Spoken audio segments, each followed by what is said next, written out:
What's up, guys? It's your boy Zelight here, and today we're going to be talking about the characters of Max and Bonnie in the Pokemon anime and why one worked better than the other. Now, obviously, with a little bit of background, Max appeared in the advanced anime in the Hoenn region. He was the little brother of May, and Bonnie appeared in the series XY in the Kalos region, and she was the little sister of Clement. Now, both of these characters traveled with Ash throughout his journey in the respective region, and they were involved throughout multiple tropes. They were involved in multiple episodes. Sometimes they had character-centric episodes around them, and they were also involved in some of Ash's major feats throughout the region.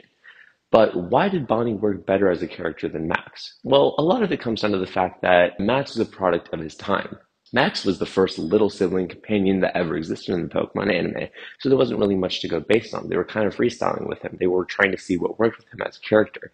And one of the flaws that ended up happening with the Max era was that they really stuck to the trope that since he was not 10 years old yet, he could not own a Pokemon. And that led to a lot of issues. That led to a lot of issues with fans saying like he should have owned that role and how he never seemed that independent because he was never allowed to look after his own Pokemon, which kind of led into his more annoying tropes that Bonnie didn't have because from the very beginning, she sees this Dedenne, her brother catches it for her, and she gets to look after it, which kind of gives her more of a mature character than what we got with Max. And again, that just was what came down to development. The writers saw what didn't work with Max, and so when it came to Bonnie, they immediately fixed that. Another reason that fans like Bonnie as a character more than Max is that Bonnie had better storylines in general.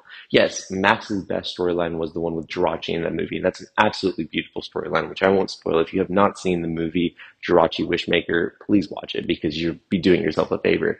But with Bonnie, she had those moments multiple times throughout multiple episodes with multiple different Pokemon. There's obviously the episodes with Flabebe, episodes with that Tyrant that evolves into Tyrantrum, which is honestly one of the most emotional goodbyes in the Pokemon anime, and it's not even with Ash in a Pokemon, it's with Bonnie, who's like the side character's little sister, and she gets to have such an emotional episode.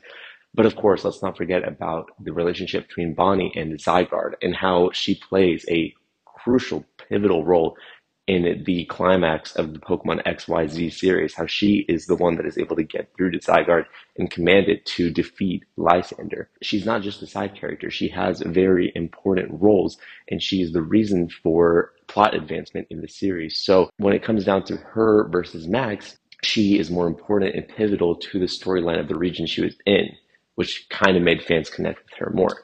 And of course, we cannot brush past this video without talking about some of Max's more annoying tropes. For example, when it came to Ash's gym battle versus Norman, who's obviously Max's dad, when Ash defeats Norman, Max steals the badge, runs away, and locks himself in a room, which obviously as fans is annoying because we're all rooting for Ash, and when Max does something that's so against Ash, we're obviously not going to connect with him as much, versus when it came down to Ash battling Bonnie's brother Clement for the gym badge, she sits back and she's like, hey, let the best trainer win. And she doesn't do any of these annoying antics like Max when Ash eventually beats Clement. She's chill with it and she understands that that's the role of a gym leader. A gym leader is supposed to lose sometimes because that is how a Pokemon trainer advances their journey. So because of the way that her character was written, she kind of came off as more mature and she connected with fans more because she had those more relatable episodes, and Bonnie was able to come off as more mature in the way that she did look after these Pokemon in a way that Max couldn't. And that's not necessarily